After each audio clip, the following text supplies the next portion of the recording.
female, there are sometimes people have this notion, any kind of people, not just female. Let's say if a simple kind of person who enters in, we have a notion looking at that person.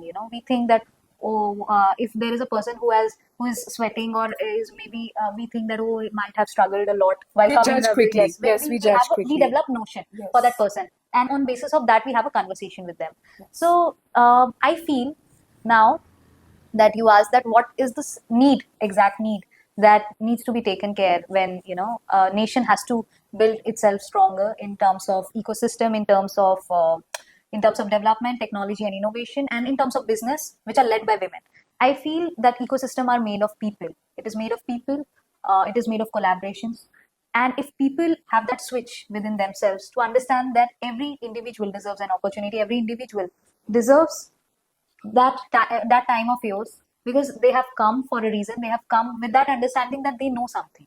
So it is very important to listen, regardless of any person is male or female. So eventually that meeting didn't end well for me, but I feel that in future I would want my country to have women leaders who can enter a place. Maybe there might be challenges in terms of a project, but if there is a challenge in terms of gender, I feel that ecosystem won't be something that it won't be harmonious, or it won't be developed enough to stay.